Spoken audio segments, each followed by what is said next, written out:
ओम नमः शिवाय। सभी भक्तों को जय श्री राम। आप लोग से दूसरे के विषय में कैसे देख सकते हैं? आप लोग से दूसरे के विषय में कैसे देख सकते हैं? क्या तरीका है? किस तरीके से आप लोग से दूसरे के विषय में देख सकते हैं? ये एक ऐसा तरीका है जिस तरीकों को मेरे आसपास के काफ़ी व्यक्ति इस प्रयोग को करते हैं। मैं आपको बता रहा हूँ, यदि आपके पास कोई विशेष कोई सिद्धि नहीं है तो आप लोगों के द्वारा भी दूसरे की समस्या को 1 मिनट में जान सकते हैं। इसके लिए आपको कोई लंबी चौड़ी साधना करने की आवश्यकता नहीं है। एक छोटा सा प्रयोग है, उस प्रयोग को मैं बता रहा हूँ, उस प्रयोग को आप कर लेना। आप बड़ी आसानी से दूसरे की समस्या के विषय में आराम से जान सकते हैं। किस तरीके से किया जाता है, कैसे किया जाता है, ये सभी मैं आपको बता रहा हूँ, ध्यान से आप समझ लीजिए। आपको अमावस्या की रात्रि में, दिवाली में करें या अमावस्या की कोई सी महीने की अमावस्या की रात्रि में, आपने यह प्रयोग करना है ठीक 8 बजे के बाद। 8 बजे से पहले नहीं, 8 बजे के बाद आपको यह प्रयोग करना है। इसमें आपको यह देखना है कि मेरे घर की कुल देवी या देवता कौन है। समझ गए? बड़ी गहरी बात बता रहा हूं आपको मैं। मेरे घर की कुल देवी या देवता कौन है, या तो आप उसके नाम का दीपक जलाइए, या फिर आप भक्त हैं, आप ईश्वर की भक्ति करते हैं, चाहे भगवान शिव की करते हो, हनुमान जी करते हो, श्री रामचंद्र जी की करते हो, या अन्य किसी की भी करते हो, कृष्ण जी की करते हो, किसी माता की करते हो, किसी की भी करते हो, जिसकी आप भक्ति करते हैं, और जो उसका दीपक जलता है, मान लिया माता महाकाली की करते हैं तो माता महाकाली का सरसों के तेल का जलता है, माता मदन का तेल का भी जलता है और घी का भी जलता है। तो इस तरह भैरव देव की आप भक्त हैं तो भैरव देव का तेल का जलता है। तो इस तरह जिसके जो आपके इष्ट हैं या उनके नाम का, यदि आप भक्त हैं तो अपने इष्ट के नाम का दीपक जला लीजिए, वही चीज का जो चीज आपके इष्ट के देव में चलती हो।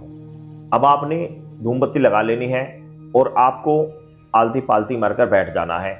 आसन आप ले लीजिए, कोई भी कंबल का आसन इस तरह का लाल कलर का, या अन्य कोई आसन आप ले लीजिए। साफ सुथरे वस्त्र आप पहनकर आपको बैठ जाना है, और मुख आपका, ध्यान रखना, मुख आपका जैसे आपका पूजा कक्ष है घर में, उस तरीके से आपको अपना मुख रखना है। मान लिया पूर्व दिशा है तो पूर्व दिशा की ओर मुख रखना है। पूर्व दिशा से कि मान लिया पूर्व दिशा की ओर आपके पूजा का मुख है तो आपको उत्तर की तरफ रखना है। उत्तर की तरफ यदि मुख पूजा का कक्ष का है तो आपको पूर्व की तरफ रखना है, यानी कि पूजा कक्ष आपके सामने होना चाहिए। उसी तरीके से बैठ जाना है। इसमें कोई बैठने का कोई विशेष नियम नहीं है। और आपने क्या करना है, अपने इष्ट देव के सामने या अपने कुल देवी देवता के नाम का दीपक आपने जला लिया, धूमबत्ती आपने रख ली, और आपने ये बात ध्यान रखना कि जो बत्ती लगेगी वो बत्ती खड़ी लगेगी। इसमें बत्ती लंबी नहीं लगेगी, इसमें आपको खड़ी जोत लगानी है। बत्ती जो है ना, खड़ी जो बत्ती होती है, जो हम मंदिर में खड़ी बत्ती लगाते हैं, ये खड़ी बत्ती लगाते हैं, इसको आपको लगाना बीच में। इसमें लंबी बत्ती लगती है चोंच वाले में, तो इसमें ये लंबी बत्ती नहीं, आपको खड़ी बत्ती लगानी है और आपको जो जलाकर बैठ जाना। आपने 108 लौंग बराबर में किसी दोने में आपने 108 लौंग दोने में रख लेनी है। और मंत्र मैं आपको बता रहा हूँ, इस मंत्र को पढ़ना है। सर्वप्रथम आपको करना क्या है, सर्वप्रथम तो आपको जब बैठे सबसे पहले आपको धरती माता को प्रणाम करना, धरती माता को। उसके बाद आपने अपने गुरु का ध्यान करना है। गुरु का ध्यान करके जो आपके गुरु हैं उन गुरु का ध्यान करें। फिर अपने घर की कुल देवी का ध्यान करें, कुल देवता का ध्यान करें, अपने इष्ट का ध्यान करें। और उसके बाद आप जो मंत्र बता रहा हूँ, इस मंत्र को पढ़ें और एक लौंग उठाएं और उस दीपक पे लगाएं। हल्की सी जले ना जले कोई बात नहीं, आपको लो पर लगानी है, इधर साइड में रख देनी। मंत्र पढ़ना उठाकर उस पर लगानी है, इधर रख देनी। मंत्र पढ़ना उस पर लगानी, इधर उठाकर रख देनी। ये प्रयोग आपको 108 बार करना है। इसको करने में आपको ज्यादा से ज्यादा 15 मिनट लगेगी, बस ये क्रिया आपको करनी है। अब वो लौंग वहीं पर रखी रहने देनी है आपको। उस लौंगों को, उस दीपक को, धूमबत्ती की राख को वहीं पर रखे रहना, और प्रणाम करके जो आपके इष्ट हैं उनको, या फिर आपने जिस कुल देवी देवता के नाम से दीपक लगाया उनको प्रणाम करके आपने सो जाना है। अमावस्या से ये क्रिया आपको करनी है, कंटिन्यू 5 दिन लगातार करनी है। ध्यान से समझ लेना, जो जो मैं बता रहा हूं उस तरीके से करना है आपको। अमावस्या की रात्रि में आपने 108 बार लौंग ली, उससे अगले दिन आपको सिर्फ 21 लौंग लेनी है, फिर 21 लौंग लेनी है, फिर 21 लौंग लेनी है। इस तरीके से आपको अगले 4 दिन तक 21-21 लौंग आपको लेनी है। 21-21 लौंग आपको लेनी है। 21 लौंगों में किस तरह करना है, वही तरीका जो मैंने आपको बताया, उसी तरीके से दीपक जलाना है, उसी तरीके से आपको बैठना है, वही मंत्र पढ़ना और उस पर आपको लगाकर रख देना। अब 5 दिन आपके पूरे हो चुके हैं। 6ठे दिन आपने सभी लोगों को इकट्ठा करना है। वे जो आपके दीपक हैं, दीपक जो आपने मिट्टी का दीपक लगाया था, वे जो दीपक है उन 5 दीपक आपके पास हो चुके, पांचों दीपक, प्लस धूमबत्ती की जो राख है वो भी, ये सभी चीजें आपको जल प्रवाह कर देना है। छठे दिन आपने जल प्रवाह कर दिया, सुबह के समय दोपहर के समय जल प्रवाह कर दिया, अब यह मंत्र आपका सिद्ध हो चुका है। जब कभी भी आपको किसी व्यक्ति के बारे में देखना हो तो आपने बैठ जाना, कहीं पर बैठे, तख्त पर बैठे, जमीन पर बैठे, आसन पर बैठे, कहीं पर भी बैठे, साफ सुथरे स्थान पर बैठे, और ध्यान रखना इन 5 दिनों में आपको ब्रह्मचर्य का पालन करना है। अब आपने जब कोई व्यक्ति आपके पास दिखाने के लिए आए तो आपको देखना है, उसे देखना किस प्रकार है वो आप समझ लीजिए। पहले आपने 2 लौंग लेनी है और 2 लौंग लेकर इस मंत्र को पढ़ना है 3 बार उस लौंग के ऊपर, और उसके सर के ऊपर लौंग को रख देनी है। उसके बाद आपका जो जिससे भी आपने इष्ट देव से या इष्ट देवी से आपने के नाम की जो जोत जलाई थी आपने 5 दिन, या घर की कुल देवी देवता के नाम से जो जोत जलाई थी उसका ध्यान करना है और उनसे कहना है कि मुझे इसके विषय में दिखाओ। जो भी वह सवाल आपसे करता है उसके विषय में किस प्रकार कैसे देखा जाता है ये बताऊंगा। उससे पहले आप मंत्र सुन लीजिए। मंत्र है, लोंग लोंग तू शक्ति के बेटी, उठ नयन विराजो आओ, खुली आंखों से ब्रह्मांड का चित्र दिखाओ, सगे 9 देवी आओ आओ आओ। मंत्र बहुत छोटा सा बड़ा प्यारा मंत्र, एक बार फिर सुन लीजिए। लोंग लोंग तू शक्ति की बेटी, उठ नयन विराजो आओ, खुली आंखों से ब्रह्मांड का चित्र दिखाओ, सगे 9 देवी आओ आओ आओ आओ। लास्ट में 3 बार आओ आओ आओ है, तो ये आपका आह्वान करना है। आह्वान करने के बाद और अपने जो इष्ट देव हैं उनका या फिर कुल देवी देवता का जिसके नाम से आपने दिवस जाता है उनका ध्यान करके आपको उससे सवाल करना, वो आपको बताएगा जी मेरी पत्नी बीमार है, और वह बीमार है तो वह बीमार किस कारण से है, उसे बीमारी है या कोई अन्य भूत प्रेत बाधा की है। तो आपने उसकी बात को सुना और सुनकर अपने अंतर मन में ही झांकना है कि बस शांत होकर बैठना, कोई देखना नहीं, आंखों पे किसी चीज में जोर नहीं देना, आपने सिर्फ ध्यान से शांत से बैठना है। आपके अंदर से आवाज आएगी, आवाज मतलब सुनेगी नहीं, आप सोच रहे हो मेरे कानों में सुनेगी नहीं, आपको आभास होगा कि इससे ये हो सकता है, वो बीमार होगी, उसे बीमारी है जबरदस्त, या फिर इसे कहीं से कोई चीज लगी हुई है।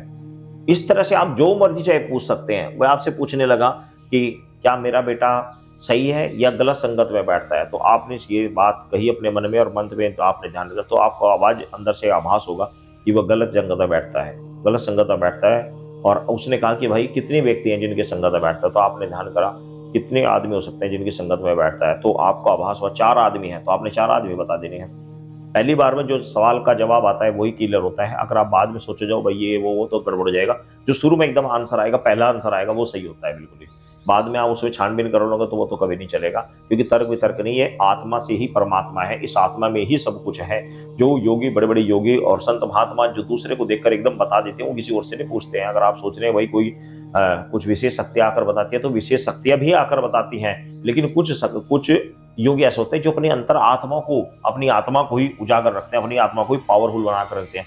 एक बात छोटी सी है, मैं आपको बता दे रहा हूँ, एक छोटा सा उदाहरण मैं आपको दे रहा हूँ, उसकी समझ में आ जाएगा। बहुत गहरी बात बता रहा हूँ। यहीं पर ये मंदिर है हमारा, ये मंदिर हनुमान जी का है, बराबर में शिव मंदिर है, तो ये सारा प्रांगण एक ही है। ये शिव मंदिर परिवार, ये इस तरफ शिव मंदिर है, पीछे ये हनुमान जी का मंदिर है। तो यही सामने एक लड़की एक्सपायर हुई थी, और वो जब लड़की एक्सपायर हुई तो होने के बाद में वो मतलब एक्सपायर का मतलब ये था कि उसने आत्महत्या की थी। तो आत्महत्या करने बाद वो प्रेत योनि में भटकती रही, इधर उधर भटकती रही। तो वो कई लड़कियों को उन्होंने परेशान भी करा, उसको चिपटी भी है, वो मेरे पास लेकर आए, मैंने उसको बंदिश किया। तो बंदिश करने के बाद मैंने उसके एक बात नोट करी कि वो जो लड़की थी, वो लड़की बहुत कुछ बताती है, बहुत कुछ उसने आत्मा ने बातें बताई, बहुत कुछ कि मैं आपको ये बताना चाहता हूँ, वो सट्टे के नंबर तक बताया उसने कि आज सट्टे का नंबर ये आएगा, उसका काम ये होने वाला, उसका काम ये होने वाला। तो बड़ी कन्फ्यूज मुझे इस बात का हुआ सुन के, ये बात का, यार ये जो आत्मा है मरने के बाद इसको ऐसे सब चीजें पता लग जाती है, देखो आगे की बात पता लग जाती है, उसको ये हो रहा है, उसको ये हो रहा है, उसकी समस्या ये है, उसको ये है, पुराना, मतलब जो चीजें हमें नहीं पता वो चीजें उस आत्मा को पता है।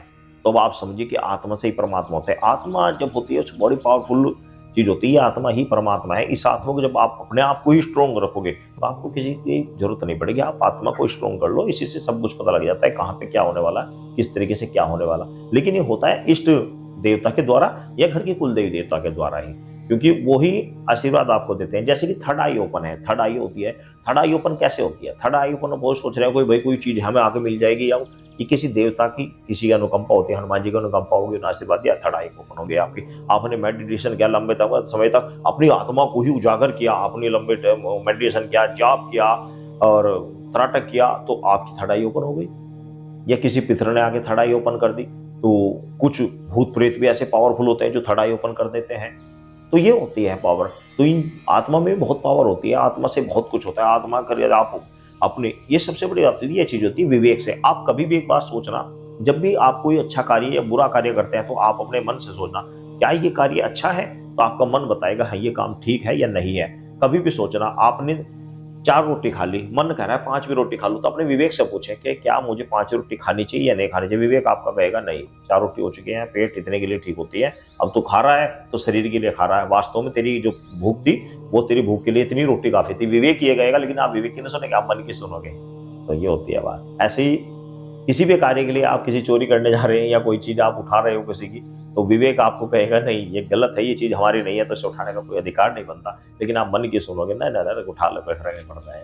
तो ये बात होती है, जब विवेक जागृत हो जाता है तो विवेक से ही सब कुछ होता है। किसी के बारे में कोई भी चीज जान लो, विवेक के द्वारा पता लग जाती है। तो ये होता है, ये विवेक अपनी आत्मा को ही जगाना होता है इसके द्वारा। तो वो लोंग माध्यम है, उस लोंग के द्वारा आप ये चीज पता कर सकते हैं।